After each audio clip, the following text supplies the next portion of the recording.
Salut à tous, dans cette vidéo on va comparer la GoPro Hero 13 qui vient de sortir et qui est une caméra orientée vers l'action avec la DJI Pocket 3 qui est sortie il y a quasiment un an et qui est plus orientée vers le vlog, la vidéo de voyage et tout ce qui va être lifestyle. Donc comme vous l'avez compris, c'est deux caméras qui ont été réfléchies et optimisées pour des utilisations qui peuvent être bien différentes, mais il va aussi y avoir beaucoup de similarités entre ces deux caméras. C'est toutes les deux des caméras de poche qui sont stabilisées et qui sont dans une gamme de prix assez similaire, ce qui fait qu'il y a souvent des gens en commentaire qui me demandent laquelle de ces deux caméras je recommanderais le plus. Et dans cette vidéo, je vais vous montrer quels sont les points forts et les points faibles de chacune de ces caméras. Et en fonction de ce qui est important pour vous dans une caméra, j'espère que cette vidéo vous aidera à faire ce choix. On va commencer par la qualité d'image et comme vous pouvez le voir, c'est deux caméras qui, d'après moi, proposent de très bonnes qualités.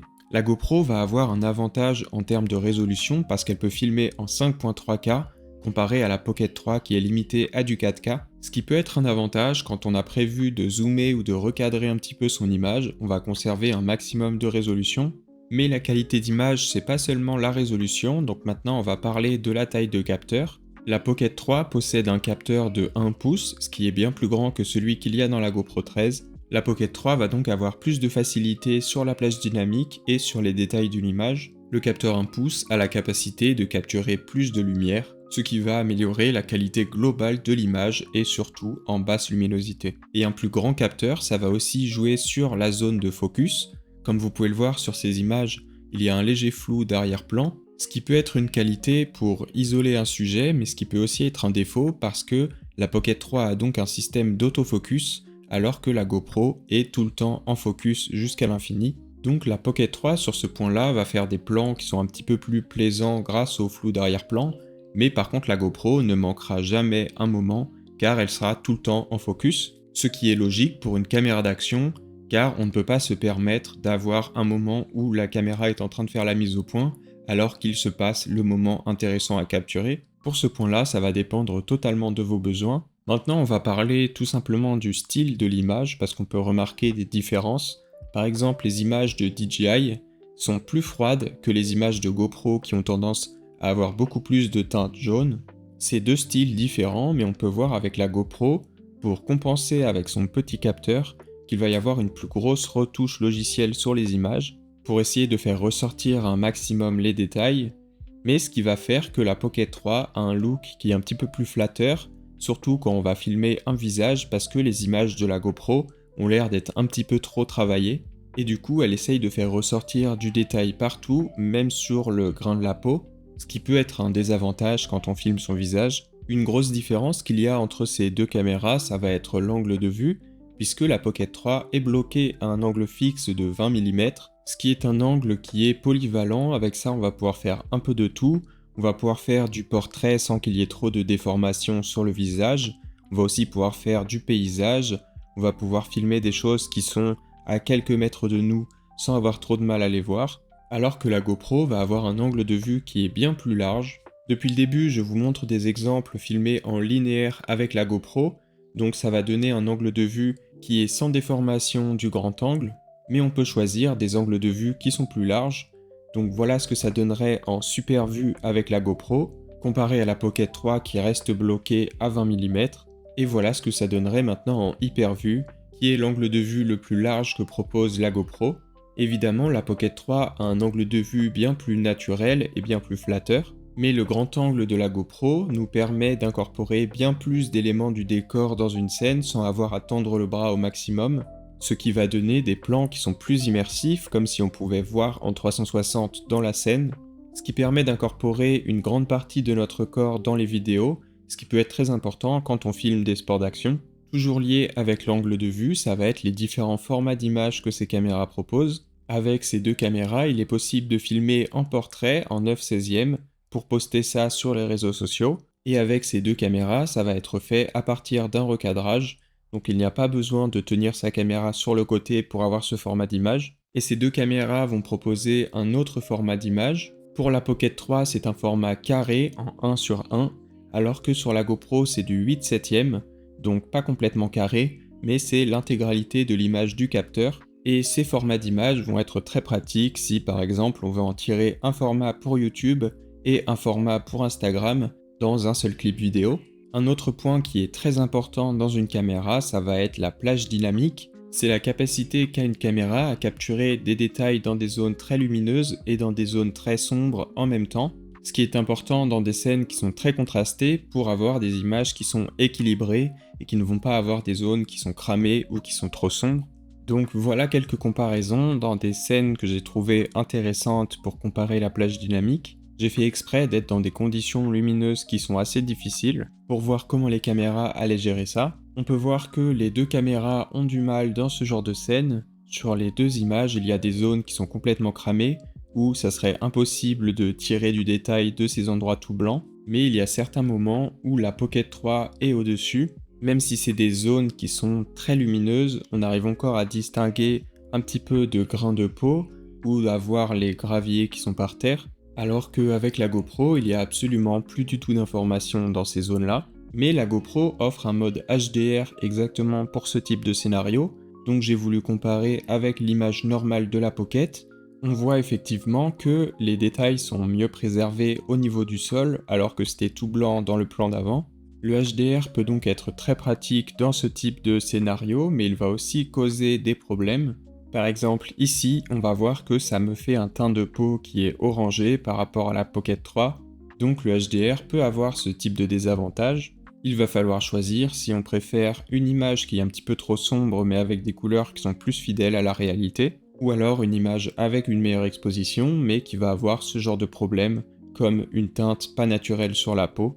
Une autre similarité que vont proposer ces caméras, ça va être d'avoir un horizon qui est verrouillé pour avoir des plans qui ne sont jamais de travers. La Pocket 3 va gérer ça grâce à sa nacelle de stabilisation qui est mécanique, alors que la GoPro va gérer ça avec sa stabilisation qui est totalement numérique. Donc avec la GoPro, on fait très facilement 360 degrés de rotation sans qu'il y ait le moindre problème d'horizon, alors qu'avec la DJI Pocket 3, à un certain moment, on va avoir un butée, donc elle ne verrouille pas l'horizon à 360 degrés, mais ça reste quand même largement suffisant pour la plupart des utilisations. Mais le désavantage de la GoPro, c'est que pour avoir accès à ce verrouillage de l'horizon, il va falloir être en objectif linéaire, donc avec un assez gros recadrage dans l'angle de vue, alors qu'avec la Pocket 3, il n'y aura pas de changement au niveau de l'angle de vue. On peut utiliser ce verrouillage de l'horizon à n'importe quel moment quand on est en train de filmer. Maintenant, on va passer à la stabilisation de ces deux caméras. Encore une fois, la stabilisation de la Pocket 3 est faite de manière totalement mécanique, alors que la GoPro, c'est une option qui est logicielle. Et comme vous allez le voir, c'est deux options qui ont des avantages et des inconvénients. Donc pour ça, je suis allé courir avec les deux caméras à bout de bras. La GoPro est en mode de stabilisation auto boost, donc elle choisit elle-même le niveau de stabilisation nécessaire. Vous pouvez voir que les deux caméras font du bon travail, la scène est plutôt bien stabilisée. Mais du côté de la Pocket 3, on voit qu'à certains moments, il y a des à-coups dans l'image, alors que sur le plan de la GoPro, on voit l'arrière-plan qui est parfaitement figé, il n'y a absolument pas de tremblement. J'ai choisi du coup d'accélérer un petit peu le rythme pour voir dans des conditions extrêmes ce que ça donnerait. Et là on peut voir sur le plan de la Pocket, si on regarde l'arbre qui est en arrière-plan, qu'il y a énormément de tremblements, alors que sur la GoPro, il n'y a absolument aucun changement. Après c'est normal, le stabilisateur mécanique de la Pocket est plus fait pour faire des mouvements qui sont fluides et cinématiques, alors que la GoPro est plus configurée pour des mouvements qui sont bien plus extrêmes. Mais retenez aussi le fait que là on est dans des conditions lumineuses qui sont parfaites, ce qui va permettre à la GoPro d'avoir une stabilisation qui est supérieure à la Pocket, mais vous allez voir juste après dans le test de basse lumière à quel point est-ce que la stabilisation mécanique peut être supérieure à la stabilisation numérique qu'il y a sur une GoPro. Et maintenant on va faire une comparaison des microphones internes des deux caméras. Voilà une comparaison entre les micros internes de la DJI Pocket 3 et de la GoPro 13. Pour les deux caméras, on est en mode automatique au niveau de la réduction du bruit du vent et il y a actuellement quasiment pas de vent, donc on est dans des conditions qui sont assez optimales. Donc on va voir si avec ces caméras on pourrait les utiliser sans avoir un micro externe. Bien sûr, les deux caméras sont à la même distance de ma bouche et je parle pas très fort comme je parlerais normalement. Pour ceux qui aiment faire des ralentis, les deux caméras proposent différents modes de slow motion. Avec la Pocket 3, on peut filmer en 4K 120 images par seconde et on peut filmer en 1080 en 240 images par seconde. La GoPro, elle, va avoir beaucoup plus d'options de ralenti. Par exemple, on peut filmer en 120 images par seconde en 5.3K, mais que dans des intervalles de 5 secondes. Et on peut aller jusqu'à du 400 images par seconde avec la GoPro, mais plus on augmente le nombre d'images par seconde, plus il va falloir baisser la résolution. Donc moi, je préfère rester autour des 120 images ou 240 images par seconde. Maintenant, on va passer à la partie basse lumière, ce qui est un des points qui différencie le plus ces deux caméras. Je précise que pour la DJI Pocket, les ISO étaient à 400 au maximum, alors que pour la GoPro 13, ils étaient réglés à 800 au maximum. Mais malgré ça, les images de la Pocket 3 sont bien plus lumineuses grâce à la taille du grand capteur et à l'ouverture de l'objectif. Vous remarquez aussi la GoPro qui a beaucoup de mal à stabiliser l'image quand il y a peu de luminosité. Pour ça, j'aurais pu augmenter la vitesse d'obturation, mais ça aurait fait une image qui serait encore plus sombre. Donc là, la GoPro est en automatique avec les ISO à 800. Non seulement les images de la Pocket 3 sont bien plus lumineuses, mais elles sont aussi bien plus propres, car il n'y a pas vraiment de bruit sur les différentes parties sombres de l'image, alors qu'avec la GoPro, on voit énormément de grains. Sur ces prochains plans, j'ai poussé les ISO de la GoPro à 1600 pour lui permettre d'avoir une image qui est un petit peu plus lumineuse. Ça rend un petit peu mieux au niveau de la luminosité, malgré le fait qu'il y ait un petit peu plus de grains dans les parties sombres, mais ça ne battra jamais les résultats de la Pocket 3 et son capteur 1 pouce, surtout quand on pense au fait que la Pocket 3 est à ISO 400 alors que la GoPro a été augmentée à ISO 1600. Après, évidemment, les caméras d'action ne sont pas faites pour filmer dans ce genre de conditions lumineuses, donc même si c'est un point négatif pour la GoPro, c'est une caméra qui a besoin de beaucoup de luminosité, qui est faite pour filmer 2 jours, et sur ce point-là, la Pocket 3 est vraiment au-dessus de toutes les autres caméras de poche. C'est vraiment la meilleure caméra en basse lumière que j'ai pu tester, en tout cas à cette taille et à ce prix. Maintenant, on va parler des points bonus qu'ont ces deux modèles de caméra, parce que comme ils sont très différents, il va y avoir des points qui ne sont pas vraiment comparables. Par exemple, pour la Pocket 3, on peut parler du tracking automatique.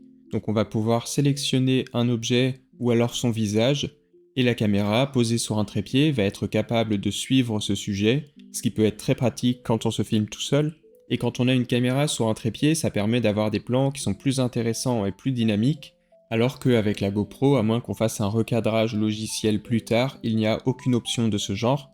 Un autre avantage que va avoir la Pocket 3, ça va être le fait de pouvoir alterner entre une vue avant ou une vue arrière en appuyant simplement sur un bouton, alors que la GoPro, quand elle est fixée sur un accessoire et qu'on veut changer le sens de prise de vue, il va falloir la démonter, la changer de sens manuellement, ça va prendre 10 fois plus de temps qu'avec la Pocket. Mais là où la GoPro gagne vraiment des points, ça va être sur sa durabilité. Pendant toute cette journée où j'ai filmé mes tests, j'ai dû faire vraiment beaucoup plus attention à ma DJI Pocket 3. Entre les différentes prises de vue, à chaque fois, je devais remettre la coque autour pour remettre la caméra dans mon sac. Parce que sur la partie du stabilisateur de la Pocket 3, il y a plusieurs petits moteurs et des pièces qui sont censées pouvoir bouger, ce qui va rendre cette partie de la caméra bien plus fragile.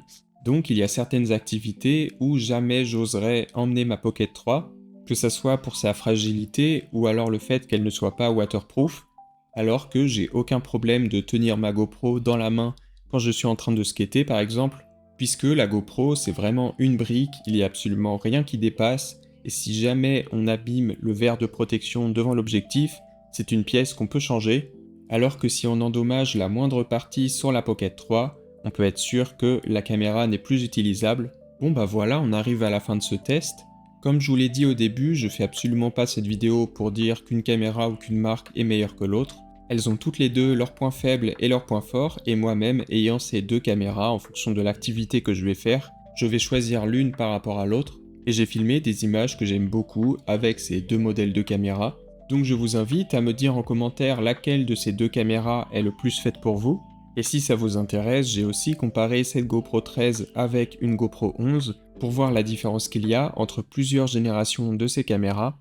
Je vous remercie d'avoir regardé cette vidéo. Pour les membres de la chaîne, je vous mets à disposition les différentes ressources que j'utilise pour la retouche de couleurs de mes vidéos, donc vous pouvez télécharger ça dès maintenant, et je serai aussi plus actif pour répondre à vos questions sur les caméras ou le montage vidéo, donc si ça vous intéresse, vous pouvez soutenir la chaîne en cliquant sur rejoindre en bas de la vidéo.